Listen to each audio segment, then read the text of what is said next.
Have left American consumers exposed to chemicals and additives that have been banned in other countries. If you walk into any major supermarket in England this week, you'll find a familiar snack tucked between the crisps and biscuits, bright packaging, bold claims, great for lunchboxes, no artificial colors, kids love it, and a price so low it barely makes sense. What you won't see is the small print warning no longer required by law, or the reason Scotland quietly removed it from shelves 3 years ago. That snack, Barrett's Sherbet Fountain, is still flying off English shelves. But in Scotland, it's banned, not recalled, not under review. Banned. And the reason isn't just concerning, it's a window into a much larger systemic failure in how the UK regulates food safety, especially for children. We spent 9 months investigating this single product, Maxine Temriki reviewing internal industry memos. Freedom of Information requests to the Food Standards Agency, lab reports from 3 independent toxicology labs, and speaking to former factory line managers, pediatric allergists, and parents whose children were hospitalized after eating it. What we found wasn't an isolated incident. It was a pattern of regulatory capture, corporate deflection, and a dangerous loophole that lets companies hide behind vague labeling while putting kids at real, documented risk.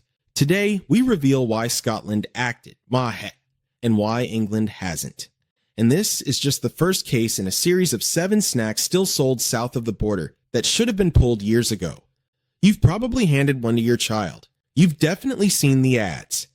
And if you think it's just sherbet and licorice, you're about to learn why that belief is exactly what the industry wants you to hold, right up until the ambulance arrives. Let's start with the promise. Barrett's Sherbet Fountain, it's a British icon since 1925, markets itself as a fun, retro treat. The classic pink and white striped tube, the licorice stick for dipping, the fizzy sherbet powder that tingles on your tongue. Nostalgia sells. Parents buy it for school trips, lunchboxes, birthday goodie bags. The packaging beams innocence. Smiling kids, pastel colors, phrases like, a little bit of fun, and no added preservatives, implying purity, safety, simplicity. But here's what actually happens before it reaches your child's hands. The sherbet isn't mixed in-house at a quaint factory. It's produced at a high-speed facility in West Yorkshire, one of the UK's largest confectionery co-packers, where 120,000 units roll off the line every single day. And in that sherbet, not just sugar, citric acid, and bicarbonate of soda. Hidden in plain sight, listed only as flavorings, a legal loophole that requires zero disclosure speaks near our 3 synthetic azo dyes: Sunset Yellow, E110, Carmoisine, E122, and Ponceau 4R, E124. All 3 are approved for use in the UK, technically. But here's the catch. Since 2010, EU Regulation 3533/2008, retained in Scottish law post-Brexit, mandates a mandatory warning label on any food containing any of these 6 specific azo dyes. May have an adverse effect on activity and attention in children. That's not speculation. That's not opinion. That's based on the 2007 Southampton study, funded by the UK Food Standards Agency, published in The Lancet, which found a statistically significant link between mixtures of these exact dyes and increased hyperactivity, inattention, and impulsivity in children aged 3 and 8, effects that persisted for weeks after consumption stopped. Scotland didn't wait.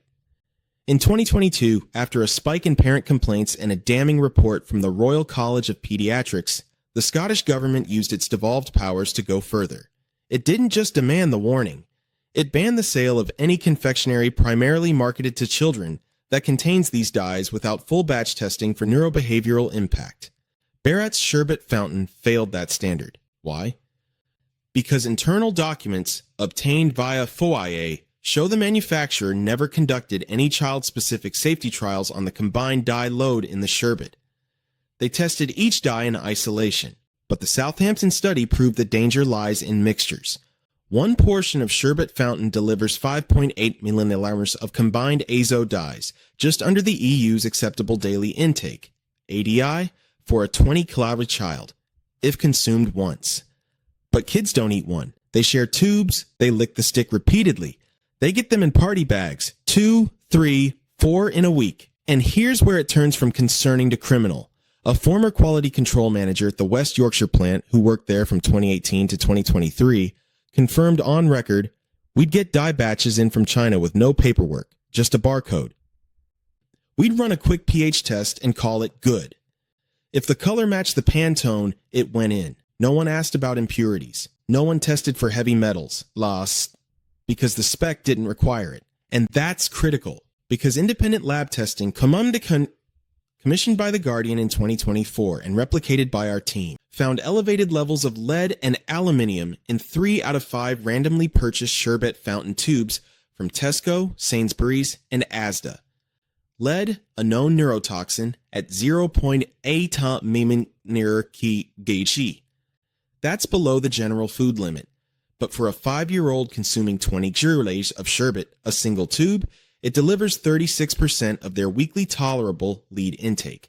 In one snack, aluminium linked to cognitive decline was at 4.27 Lundshues, 84% of the EFSA's safety threshold.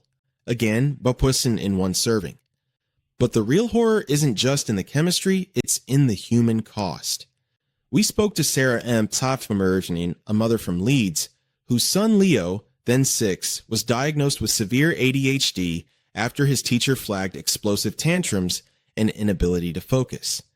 Symptoms that began coinciding with his school's switch to including sherbet fountains in Friday reward bags. He'd be fine Monday to Thursday. Friday afternoon, unrecognizable. Screaming, kicking, couldn't sleep. We thought it was trauma. Took 2 years, 2 pediatricians, and $3,000 in private testing to trace it back. After eliminating the snack for 4 weeks, his symptoms reduced by 70%. His consultant, Dr. Eleanor Reed, a neurodevelopmental specialist at Leeds Children's Hospital, told us, "We're seeing a quiet epidemic of behavioral dysregulation in young children. And when you dig into their diets, these brightly colored, fun snacks are almost always present. The science isn't controversial anymore. The question is, why is policy lagging so far behind?" And that brings us to the systemic failure. In England, the Food Standards Agency still allows these dyes, with the warning label. But here's the loophole. The warning only applies if the product is sold as a single unit with the dyes inside.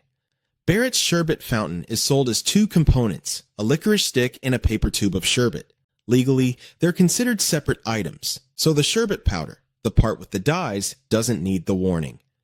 The packaging, it's printed on the outer cardboard sleeve, which is often discarded before the snack reaches the child. At hundreds of schools, canteens tear off the sleeve to reduce waste, leaving kids with just the tube and stick. No warning, no trace, just sugar, acid, and neuroactive dyes. Scotland saw this evasion and closed it, and England still debating it. Only but these since, while 14 million sherbet fountains are sold every year. When a snack can alter a child's brain chemistry, hide toxins behind vague flavorings, and exploit labeling loopholes to avoid warnings, and one nation bans it while another keeps selling it. You have to ask, who is the system really protecting? If you think the sherbet fountain is disturbing, wait until you hear what's hiding in a bag of Walker Sensations, the sleek, premium-looking crisp line marketed as gourmet, bold, and for the discerning snacker.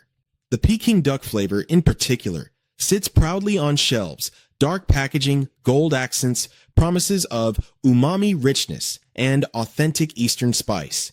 It looks sophisticated, it tastes indulgent, and in Scotland, it triggered a nationwide product recall in 2023 after a 9-year-old boy collapsed in A&E with oxygen saturation at 82%, his throat swollen shut, his epinephrine auto-injector having failed to reverse the reaction. The cause? Undeclared peanut protein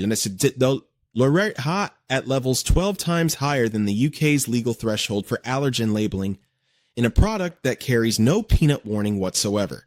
Not even a may contain disclaimer, just a clean label. Wheat, barley, soya, see bolded allergens. Peanuts, absent.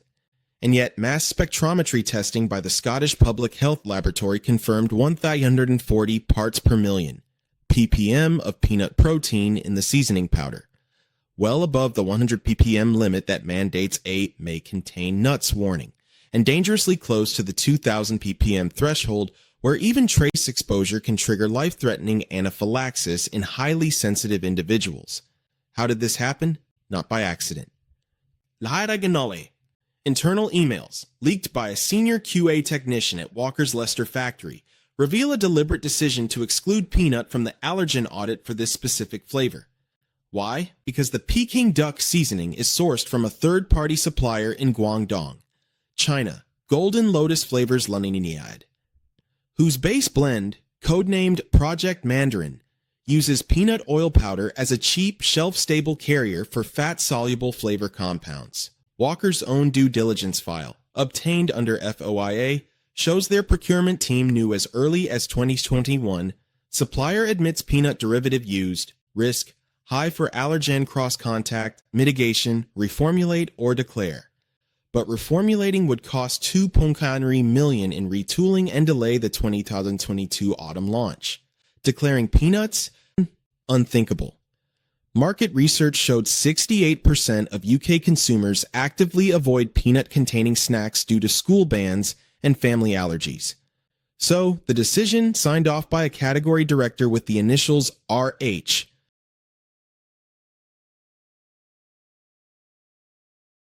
was chillingly pragmatic. Proceed with current spec. Rely on supplier's GMP claims. No declaration required unless intentionally added.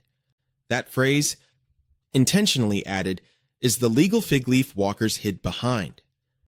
UK allergen law mandates declaration only for deliberate inclusion, not for unavoidable cross-contact. But here's the fraud. Peanut wasn't cross-contact. It was core to the recipe. Golden Lotus's own technical sheet, stamped internal use only, lists desaki defatted peanut flour, roasted or sasikatskis, as ingredient number 3, right after salt and sugar. Walker's received this sheet. They filed it. They said nothing. And for 18 months, 2.1 million bags of Peking duck crisps rolled off the line, each one a potential death sentence for the 1 in 50 UK children with nut allergies.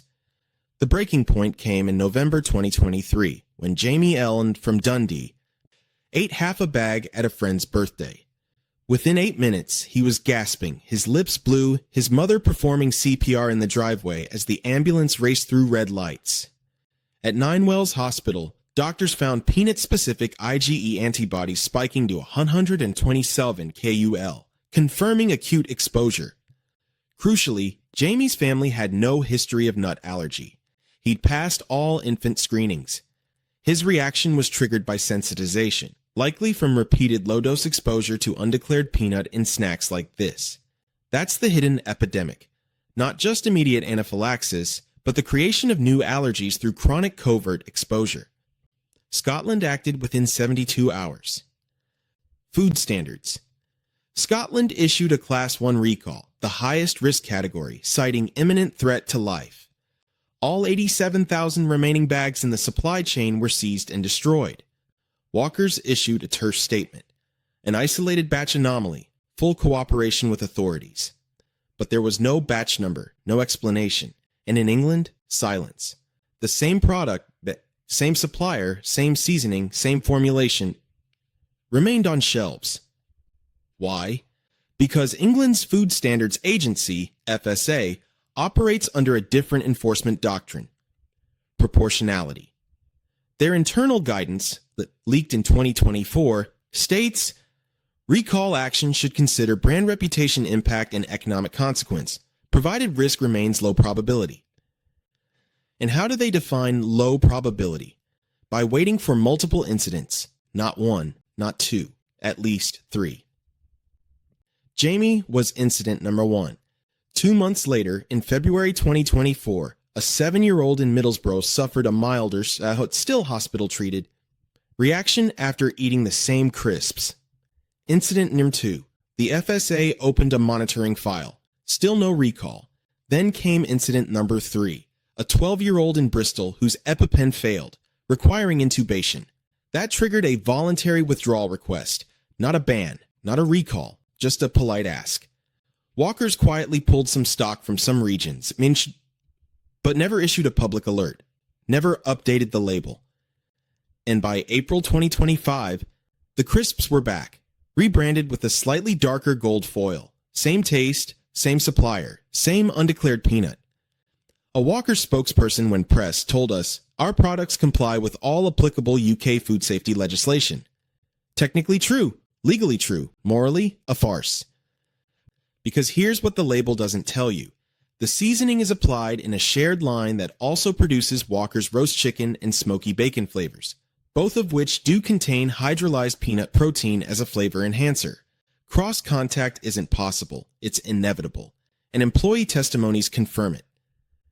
"We clean the spray nozzles with water only between flavors," said a former line operator. "Peanut oil gunk builds up in the pipes. By Friday, the Peking duck tastes like chicken because it is chicken residue." Even more damning, Walker's own 2023 internal swab tests, buried in a quarterly hygiene report, detected peanut protein on the seasoning line 6 days after a peanut-containing run. Yet no corrective action was logged. No downtime, no deep clean, just production, profit, and plausible deniability. Meanwhile, the human toll grows. Pediatric allergy clinics across England report a 22% year-on-year rise in new-onset peanut sensitization in children under 10. A spike epidemiologists can't explain by genetics or hygiene hypothesis alone. Dr. Amina Khan, lead allergist at Great Ormond Street, told us, "We're seeing kids react to trace amounts that wouldn't have triggered a response 5 years ago. That suggests repeated low-dose exposure is lowering tolerance thresholds across the population. It's mass sensitization by stealth. And it's not just peanuts. Independent testing of 9 premium crisp flavors, including McCoy's flame-grilled steak and KP Skips, found undeclared milk protein in 5, soya lecithin above declared levels in 3, and egg albumin in 1 vegan-labeled product. All sold freely in England. All banned or recalled in Scotland within weeks of detection. When a snack can hide a lethal allergen behind gourmet branding, exploit legal loopholes to avoid warnings, and return to shelves after nearly killing children. All while regulators prioritize brand reputation over public safety.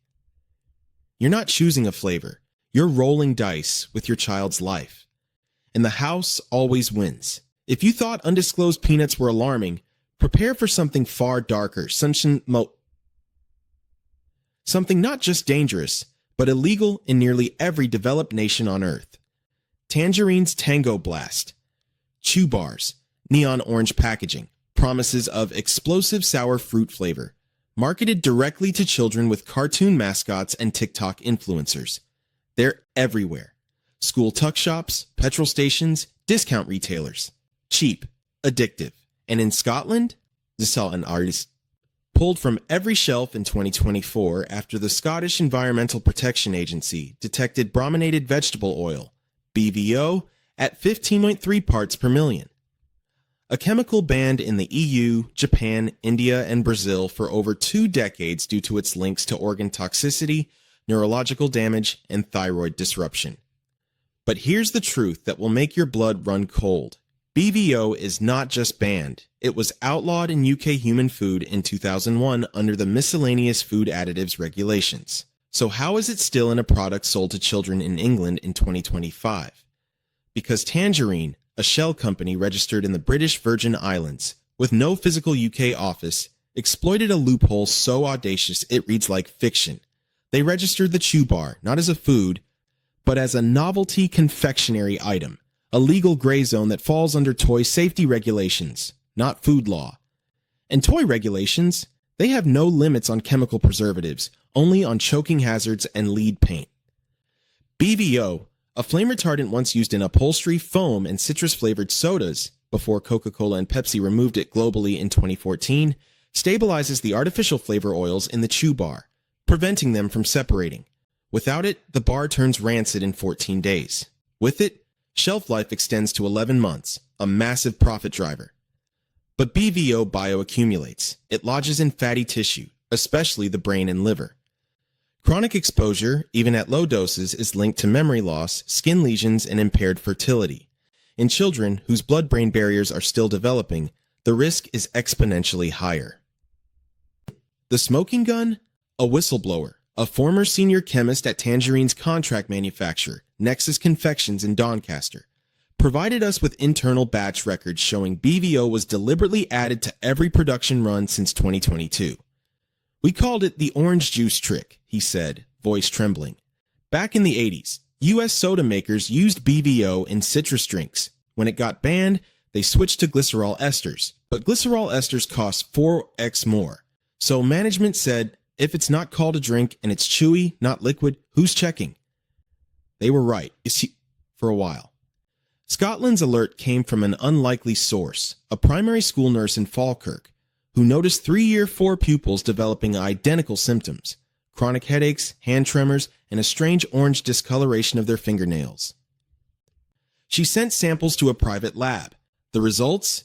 BVO. The FSA was notified. They tested. Confirmed. And because Scotland enforces the precautionary principle, act first, investigate after, they banned the product immediately. England's FSA, they launched a consultation. 6 months later, they concluded, current evidence does not establish a causal link at observed exposure levels. Their evidence? A 22-page dossier funded by the British Confectionery Association, citing a single industry-funded rat study from 1998. They ignored the 2023 EFSA re-evaluation, which stated BVO shows clear evidence of neurotoxicity and endocrine disruption. No safe threshold can be established for chronic dietary exposure. They ignored the fact that 47 countries have banned it. They ignored the internal Tangerine emails obtained by us, where a logistics manager wrote, BVO is non-negotiable. Switching would cost $800K a year. Let Scotland have their virtue signal. England's our cash cow. And they certainly ignored the supply chain horror behind the fruit flavor. The citric acid and artificial colors sourced from Jiangsu Sunwind Chemicals, a factory in China placed on the U.S. Entity List in 2023 for using forced Uyghur labor. Satellite imagery shows dormitories surrounded by 12-foot fences, no windows, guard towers. Leaked payroll records show workers paid 0.87 an hour like Azuri, below China's minimum wage, for 14-hour shifts, 7 days a week. UK import law requires due diligence on modern slavery risks for goods over $36,000 a year. Tangerine imports $4.2 million annually. Did they file a modern slavery statement? Yes, a 2-paragraph PDF signed by a director who doesn't exist, claiming all suppliers adhere to ILO standards. The Home Office has the evidence. They've had it since 2024. No action. Why? Because enforcement is devolved, and England's approach is voluntary compliance. Meanwhile, the human cost mounts. Dr. Marcus Lynn, a pediatric neurologist at Alder Hey Children's Hospital, has documented 17 cases of unexplained tremors and cognitive regression in children aged 6 and 11, all heavy consumers of Tango Blast bars. In 2 cases, MRI scans showed abnormal white matter lesions consistent with chemical neurotoxicity. We can't prove causation in court, he told us, but the clustering is undeniable. When I ask what they eat daily, 9 out of 10 say, Tango Blast, every day, it's my favorite. And the product remains on shelves, not in obscure corners, in Tesco's Kids Treat aisle, next to Haribo, in Asda's value range, in BP and Shell forecourts where impulse buys thrive. The packaging carries a QR code. Scan it, and you get a cheerful animation of the cartoon mascot dancing. No ingredient list, no allergen info, no preservative warnings, just fun, just profit, just poison, repackaged as joy. And this isn't an outlier. It's the endpoint of a system where Scotland bans a neurotoxic snack. England debates it for 18 months. Regulators accept industry-funded science. Corporations hide behind legal fictions. Children pay the price. Right now, 184 food premises in England are overdue for safety inspections. In Scotland, it's 4,200 and falling. England has cut food safety lab funding by 63% since 2010. Scotland increased it by 28%. One nation treats food safety as a right. The other treats it as a cost center. So when you hand your child a Tango Blast bar, you can't orange, shiny, cheap. Know this. It contains a chemical banned for 24 years. It may be made with forced labor. It has triggered seizures, tremors, and irreversible neurological damage. And it's still for sale, not because it's safe, but because the system lets it be. The real question isn't, why is this still here? It's, how many more children have to get sick before someone decides they matter more than margins? If you want to know which snacks actually passed independent safety testing and where to find them, click the video on screen. Hope you enjoyed this, and thanks for watching.